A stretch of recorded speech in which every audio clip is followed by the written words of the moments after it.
अस्सलामु अलैकुम वरहमतुल्लाहि वबरकातुहू। मेरे मुताबिक प्रोग्राम में अहमद समद खान आपके टीचर एक बार फिर तीसरी एपिसोड के साथ।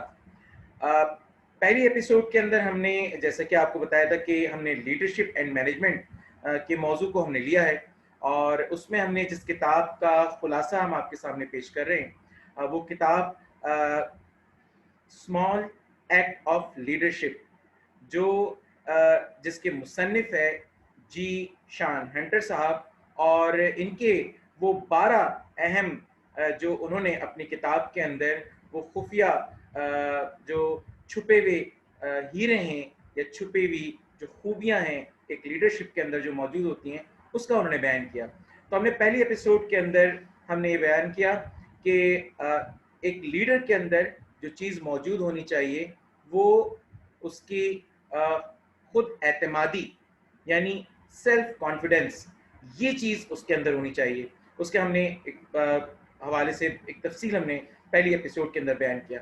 फिर सेकंड एपिसोड के अंदर हमने कि किस तरह से अपना भरोसा कायम किया जाता है अपनी टीम के अंदर। इन दो नुकात के बाद जो तीसरा नुकता जिसके हवाले से हमने अपने सेकंड एपिसोड के एंड में हमने बताया था कि आज चैलेंज को कबूल करना। तो आज हमारा मौजू है चैलेंज को कबूल करना। तो मेरे अजीज बच्चों, मेरे हम वतनों, मेरे साथियों, चैलेंज कबूल करना लीडरशिप की बहुत बड़ी क्वालिटी होती है। जब तक एक लीडर मुश्किलात से गुजर कर उन मुश्किलात का हल तलाश करना ना सीख ले, जब तक वो एक लीडर नहीं बन पाता। मैं आपके सामने एक बहुत मशहूर हमारी माहिर नफ्सियात अमेरिकन नेशनल कैरोल डेक के हवाले से मैं आपको बताता चलूं कि उन्होंने एक बहुत ही मशहूर मकूला उन्होंने कहा कि मुश्किल से मुश्किल मसले का मुकाबला करना हमारी अपनी बका के लिए लाजमी होता है। आप नोट करें बात को कि मुश्किल से मुश्किल मसले का मुकाबला करना हमारी बका के लिए लाजमी होता है। लिहाजा एक लीडर के लिए जरूरी है कि वो हर मसले के लिए तकनीकी तरीके इख्तियार करे या तलाश करे। आज हजरत इंसान जिस कैफियत के अंदर मौजूद हैं, अगर आज से हम जो है वो बिल्कुल पत्थरों वाले ज़माने के अंदर चले जाएं तो वहाँ इंसान के हवाले से जो चीज़ हमें दिखाई देती है वो कि इंसान की जो बिल्कुल बेबस एक मखलूक नज़र आती थी।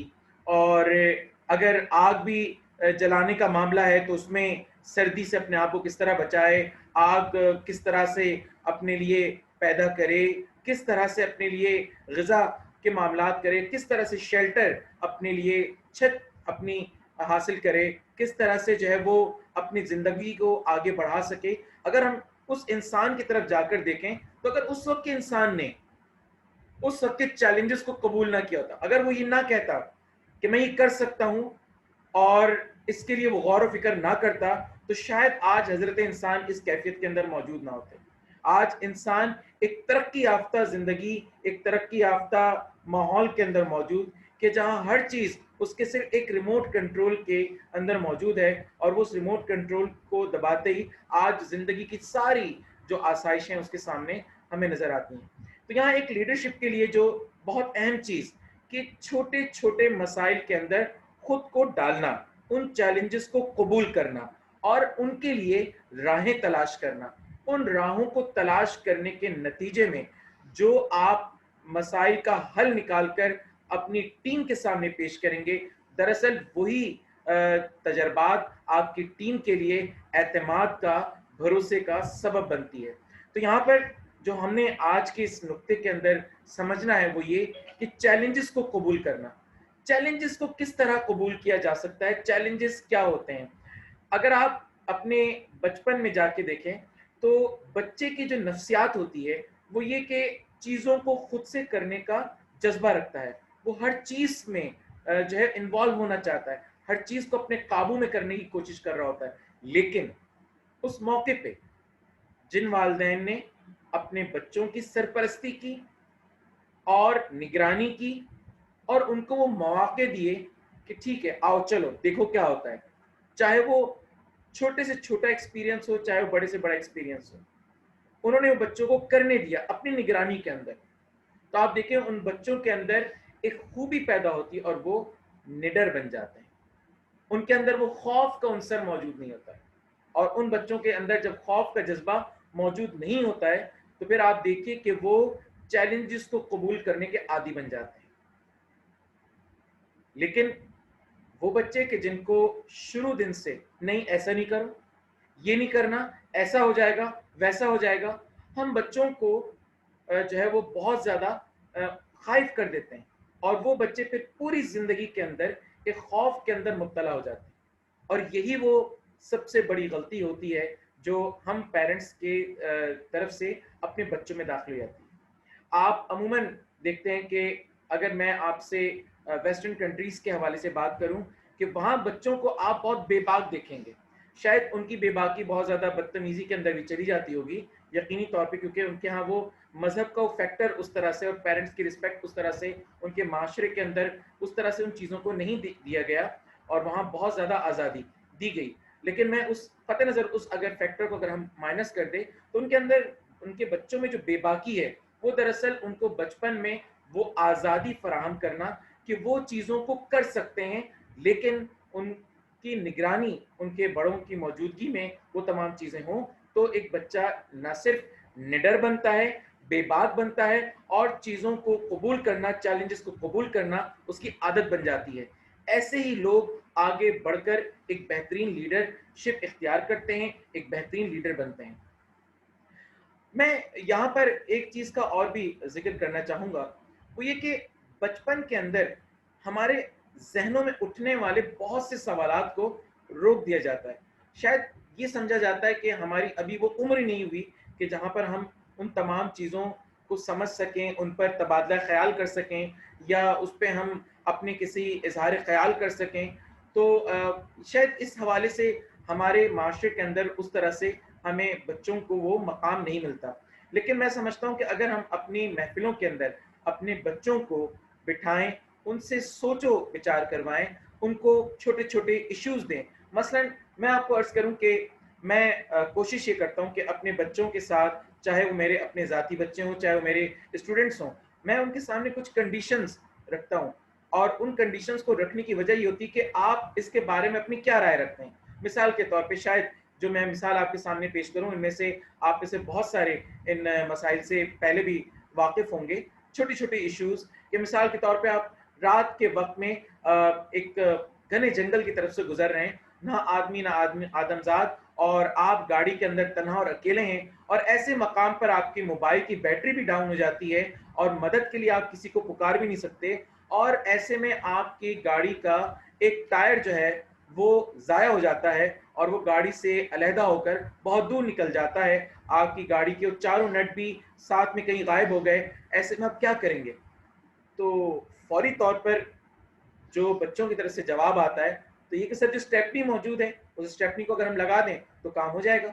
लेकिन मैं अगले ही सवाल बच्चों से करता हूँ कि उस स्टेपनी को लगाने के लिए आपके पास नट कहाँ से आएँगे? तो यकीन जानिए बहुत सारे बच्चे ऐसे होते हैं कि जिनके ज़हनों में उसका जवाब मौजूद नहीं होता, और वो परेशान होते हैं। वो कहते हैं कि हम रात भर वहीं गुज़ार लेंगे, कोई कहते हैं कि जो है वो हम पैदल चलना शुरू हो जाएँगे, जबकि इसका एक बहुत आसान हल, और इस वक़्त स्क्रीन पे मौजूद जितने लोग इस वक़्त मेरी बातों को सुन रहे हैं, उनमें से हो सकता है बाज़ों के ज़हन में वो जवाब मौजूद हो, कि अगर हम हर गाड़ी के हर हर व्हील के गाड़ी के तीनों व्हील में से अगर एक-एक नट हम निकाल लें और चौथे व्हील के अंदर हम कर लें, तो इस तरह गाड़ी के चारों व्हील के अंदर 3-3 नट मौजूद होंगे, और हम बआसानी वहाँ से हम मूव कर सकते हैं। अब एक छोटी-सी कंडीशन थी। इसी तरह अगर आपसे मैं सवाल करूं कि फर्ज कीजिए कि आप 180 की स्पीड पे आप जो है वो गाड़ी चला रहे हैं, और आपके सामने 3 लोग आ जाते हैं। एक छोटा बच्चा कि जिसने अभी दुनिया देखनी है, वो इस सड़क पे ऊपर चल रहा है। उसी के साथ एक नौजवान जिसकी आज नौकरी का पहला दिन है, और उसने जो है वो आज अपनी नौकरी जॉइन करनी, बड़ी मुश्किलों के बाद आज उसको ये नौकरी नसीब हुई है। और तीसरा एक ऐसा शख्स कि जो इंतहाई ज़ईफ़ुल उम्र है, और जो है वो बेशुमार बीमारियां हैं, और चंद दिन इसकी ज़िंदगी के रह गए हैं। तो आप इस स्पीड वाली गाड़ी को जो आप लेके जा रहे हैं, तो आप पहली फुर्सत में क्या करेंगे? तो और ये तीनों अफराद आपकी गाड़ी से बहुत करीब पहुंच चुके हैं, तो किसको आप मारेंगे? तो यहाँ पर जवाब आता है कि बूढ़े को मारेंगे। हालांकि मेरे ख्याल में सबसे पहले आपको ब्रेक मारना चाहिए।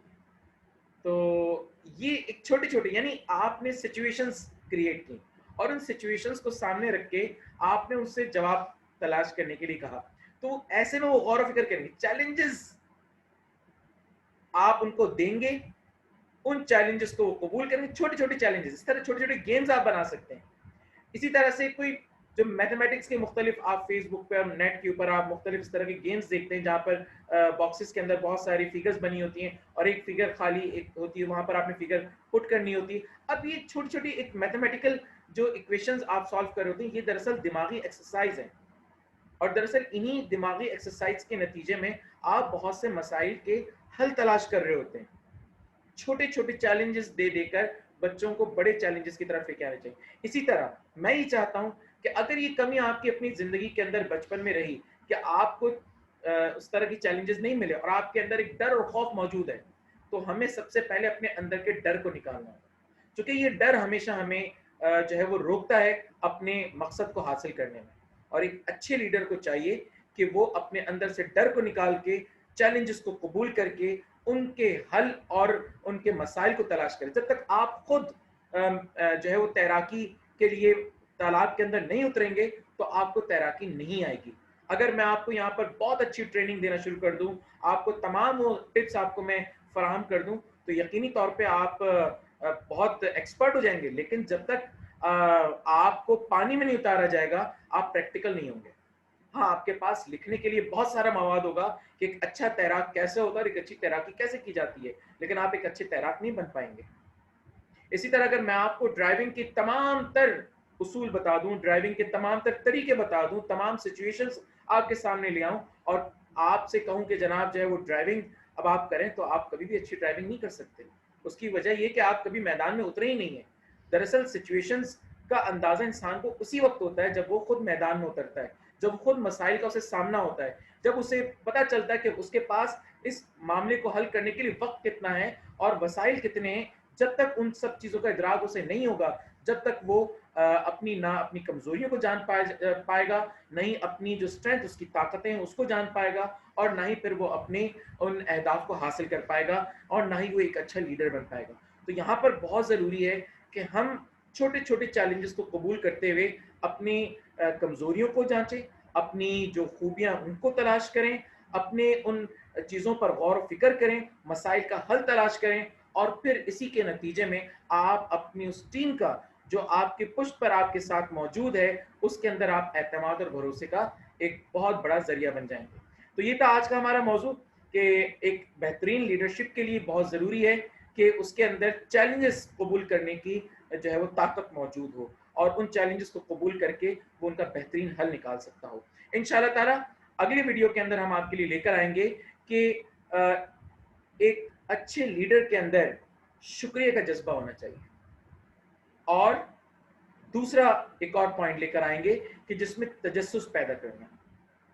ये दो इंशाल्लाह ताला हम अपनी अगली वीडियो के अंदर ये पॉइंट्स हम डिस्कस करेंगे। अब तक हमने जो है 3 पॉइंट डिस्कस किए, जिसमें पहला पॉइंट था कि खुद एतमादी पैदा करना, दूसरा पॉइंट था कि भरोसा पैदा करना, और तीसरा हमारा आज का नुक्ता था कि चैलेंजेस को कबूल करना। तो मैं उम्मीद करता हूं कि आपको हमारी पिछली वीडियोस भी बहुत पसंद आई होंगी और इंशाल्लाह ये वाली वीडियो भी आपको पसंद आई होगी। इसको हमेशा की तरह लाइक कीजिए, शेयर कीजिए, और अगर आपने अब तक हमारे इस चैनल को सब्सक्राइब नहीं किया तो हमारे चैनल को सब्सक्राइब कीजिए, और कमेंट्स के अंदर हमें ज़रूर बताइए। हमें आपके कमेंट्स हमारे लिए बहुत कीमती हैं, हम इसको अपने इस्लाह का पहलू समझते हैं, और जो चीज़ आपको पसंद आई है उसको अप्रिशिएट ज़रूर कीजिए, क्योंकि यही हमारे लिए हौसले का बाइस बनती हैं और आगे मज़ीद इससे बेहतर चीज़ों को पेश करने का बाइस बनती हैं। जज़ाकल्लाह व आखिर दावाना अनिल हम्दुलिल्लाहि रब्बिल आलमीन। अस्सलामु अलैकुम।